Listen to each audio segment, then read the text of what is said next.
Memang saya sempat berbicara dengan Dr. Lena dan kita bicara mengenai regulator, pH dan lain sebagainya. Dan kita tahu bahwa kebiasaan kota besar, orang-orang di kota besar ya, dengan mungkin kebiasaan merokok, kemudian mengkonsumsi makanan yang kurang sehat, kemudian stres level yang tinggi dan lain sebagainya, ini kerap kali membuat pH kita turun dan ini mengganggu fungsi organ. Nah, seberapa efektif atau seberapa cepat dalam hal ini dengan melihat lifestyle yang sudah kita lakukan selama bertahun-tahun, klorofil bisa membalance kembali, mengangkat kembali pH sampai ke titik yang ideal sehingga organ tubuh kita bisa kembali lagi bekerja. Ya, sebenarnya nanti di PowerPoint saya itu ada tahapan, tetapi kalau ditanya berapa lama Bapak dan Ibu, itu sangat bergantung kepada pH darah dari Bapak dan Ibu. Jadi jangan dibayangkan bahwa pH darah itu bisa berubah. Misalnya kita punya pH darah 7,35 misalnya, kemudian tiba-tiba drop menjadi 6 misalnya. Tidak semudah itu. Drop hanya 0,01 saja itu membutuhkan waktu.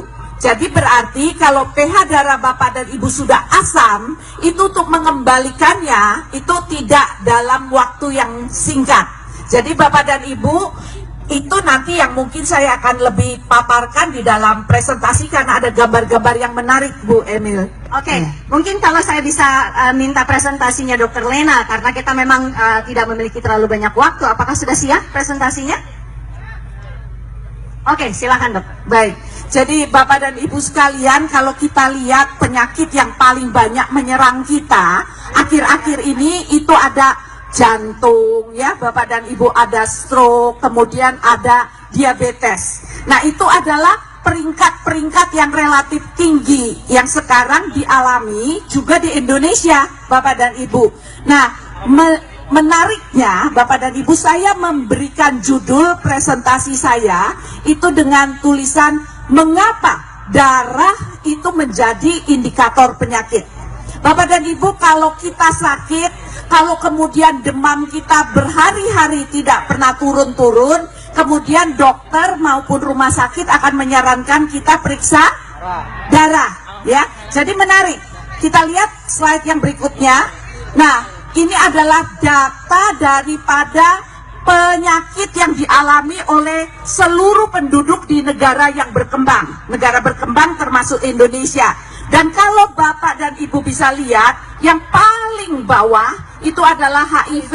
Jadi serangan atau infeksi virus ya, virus HIV. Tapi kemudian serangan di dalam pernafasan, kemudian jantung, diare, tuberkulosis dan lain sebagainya.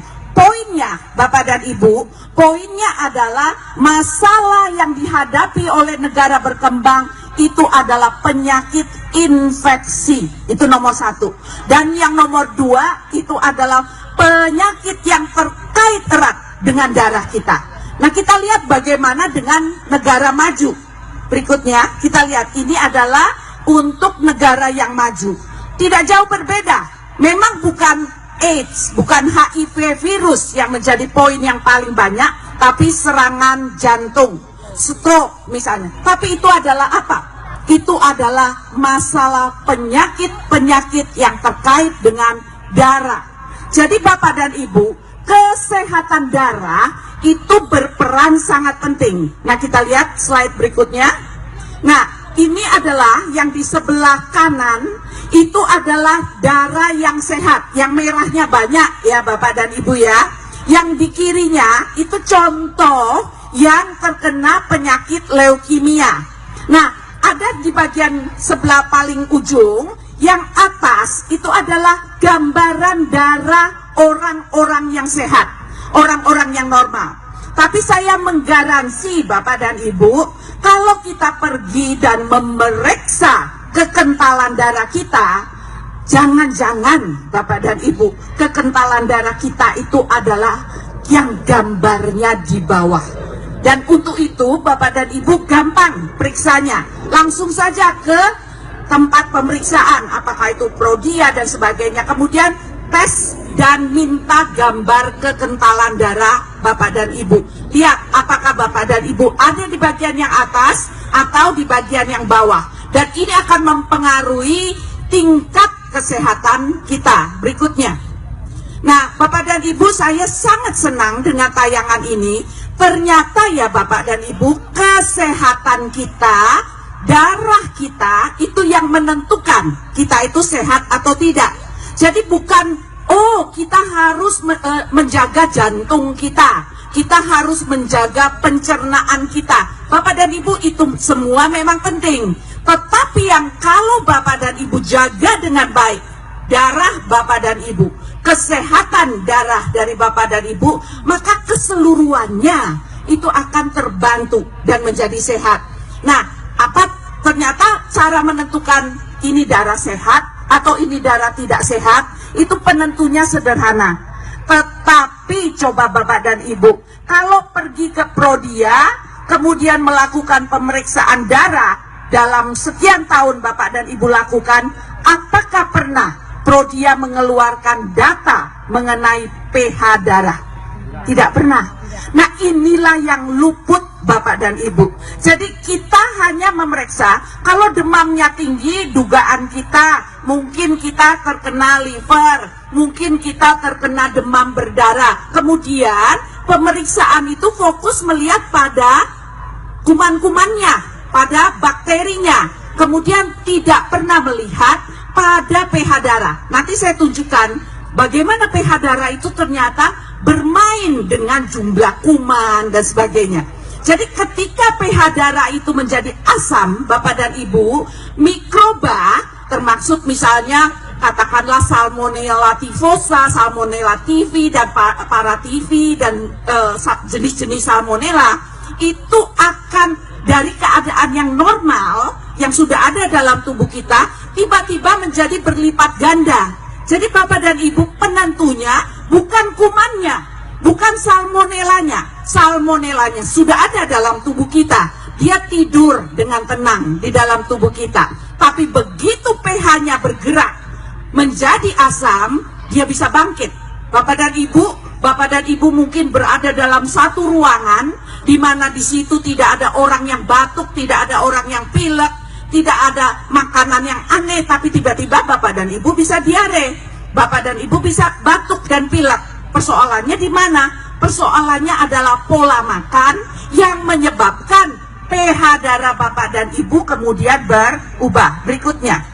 Nah, jadi kalau kita lihat Bapak dan Ibu, ketika tubuh kita asam, bayangkan bayangkan bahwa kembali ke gambar asidosis. Mohon maaf, kembali slide-nya. Bukan maju, kembali. Mundur, ya. Nah, kita akan lihat ternyata keasaman di dalam tubuh kita itu mempengaruhi banyak. Mulai dari otak kita sampai kepada seluruh organ yang paling penting, yaitu organ pernafasan, jantung, pencernaan, peredaran darah, itu dipengaruhi. Lanjut.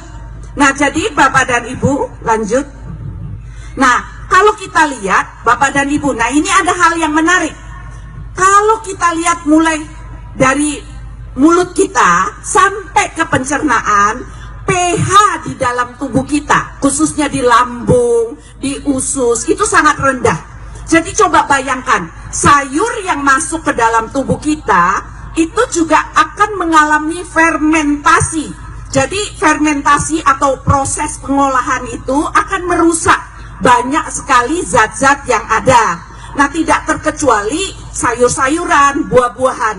Nah, yang menarik adalah dengan teknologi zat yang namanya klorofil itu ditarik keluar dari daun sehingga dia merupakan suplemen. Nah, suplemen ini kalau dia masuk Ibu dan Bapak minum, itu tidak perlu melalui proses pencernaan, dia sudah terserap ke seluruh sel Bapak dan Ibu. Nah, itu keunikannya daripada klorofil. Jadi artinya apa? Klorofil kalau masuk ke lambung terdegradasi tidak, karena asam yang begitu rendah. Ya terdegradasi Bapak dan Ibu. Tapi keunggulannya adalah dia tidak perlu masuk ke lambung ya Bapak dan Ibu. Sampai di mulut Bapak dan Ibu dalam hitungan detik, klorofil bisa masuk ke seluruh sel di dalam tubuh. Ya. Nah, lanjut. Gambar ini menarik. Jadi pengaturan pH itu sangat penting. Bapak dan Ibu sebenarnya gambarnya agak sulit terlihat mungkin dari jauh. Pada saat orang mati, Bapak dan Ibu, pH-nya kalau diukur itu sekitar 3,5 pH-nya. Nah, kalau kemudian dia mempunyai pH karena pola makan dan sebagainya itu di bawah 6, yaitu sekitar 5,8. Pada saat orang mempunyai darah dengan pH 5,8, pada saat itulah switching daripada kanker itu dimulai. Jadi on, Bapak dan Ibu. Jadi karena keasaman tubuh kita ini tiba-tiba sel kankernya hidup, Bapak dan Ibu. Jadi switching dia 5,8 itu pH utamanya. Jadi sekarang kita harus angkat pH-nya itu. Bapak dan Ibu lihat, sel yang normal itu pH-nya adalah 7,3536. Nah, berarti Bapak dan Ibu jaga seperti itu. Tapi kalau Bapak dan Ibu sakit kanker bagaimana? Misalnya kan bisa jadi kita sedang mengidap kanker nih karena pola makan. Maka Bapak dan Ibu bawa pH darah Bapak dan Ibu ke 8,8. Caranya minum klorofil, misalnya begitu ya Bapak dan Ibu. Sehingga kalau pH-nya itu dipaksa ke 8,8, itu bukan pH yang normal ya, tetapi pada saat itulah switch off dari sel kanker itu jadi berarti sel kanker itu bisa kita tekan, bisa kita kendalikan dengan membalance dan membawa pH ke pH sekitar 8,8. Itu Bapak dan Ibu, keunggulan atau keuntungan daripada klorofil. Lanjut. Nah, makanya Bapak dan Ibu, bahwa sesuatu yang berwarna-warni seperti itu ya, cantik, sehat, fantastik begitu ya. Dan kalau kita lanjut lagi, kalau yang dari daging dan sebagainya, lanjut, kita juga melihat, lanjut, ya, enak ya, yummy gitu ya, yang tadi ya, enak. Sehingga memang kita harus mengatur seluruh jenis makanan kita itu ke pH di atas 7, Bapak dan Ibu, yaitu sayur dan buah-buahan. Sudah tidak ada cara lain yang harus dilakukan agar potensi kanker yang dimiliki oleh setiap orang itu bisa di switch off di pH 8,8. Lanjut. Nah, jadi kalau kita perhatikan, saya ambil data dari Journal of Clinical Nutrition, di mana di jurnal ini 10 negara di Eropa itu ternyata ini data untuk kaum laki-laki ya.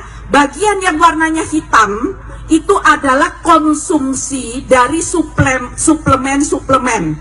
Sedangkan bagian yang putih yang ada di bawah itu adalah konsumsi dari bahan-bahan yang chemical, jadi obat dan sebagainya.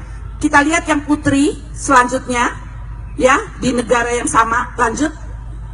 Nah, kita lihat ternyata negara yang maju, yang sadar akan kesehatannya, mereka mengkonsumsi. Memang ini contohnya bukan klorofil ya Bapak dan Ibu, ini adalah vitamin A. Tapi kita melihat bahwa mereka pun negara yang maju memilih pilih vitamin A yang sintetik atau pilih vitamin A yang natural. Ternyata mereka memilih yang natural. Jadi Bapak dan Ibu, kesadaran itulah yang harus dimiliki oleh seluruh kita ya. Jadi kita juga tidak boleh mengkonsumsi yang sintetik, tetapi kita memilih yang natural. Saya akan selesaikan sedikit lagi, lanjut. Nah, keuntungannya Bapak dan Ibu sudah sangat tahu kenapa sih klorofil itu bisa langsung terserap ke dalam seluruh sel tubuh kita. Itu karena struktur kimianya begitu mirip dengan darah kita. Dia mempunyai bagian yang menyebabkan dia mampu menembus membran sel, dan ini tidak dipunyai oleh obat jenis apapun, misalnya apakah antibiotik atau yang lain ya. Nah, lanjut. Dan yang menarik Bapak dan Ibu, klorofil itu kalau di dalam sistem itu tidak cantiknya seperti ini. Dia punya ekor yang bergerak-gerak untuk menyapu Bapak dan Ibu, jadi seperti sapu. Jadi itu adalah struktur klorofil ya, cantik sekali, indah, dan dia mempunyai fungsi yang luar biasa. Lanjut. Nah, Bapak dan Ibu, ini sudah saya jelaskan 3 fungsi tadi, lanjut. Dan ini poin yang penting. Bapak dan Ibu, kenapa klorofil bisa disebut sebagai antioksidan? Sebenarnya hampir semua yang mempunyai istilahnya senyawa hematik itu yang seperti darah itu sifatnya prooksidan, Bapak dan Ibu. Jadi sifatnya justru menimbulkan radikal bebas. Tapi berdasarkan penelitian sejak tahun 65 bahkan diketahui satu-satunya senyawa hematik yang berfungsi sebagai antioksidan itu adalah klorofil dan turunannya.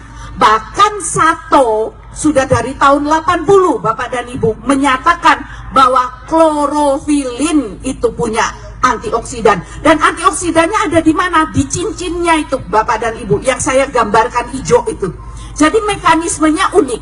Kalau ada radikal bebas, ROO yang ada bunderan, itu kalau ditambahkan klorofil, kita minum klorofil misalnya, maka radikal bebas itu bisa diredam.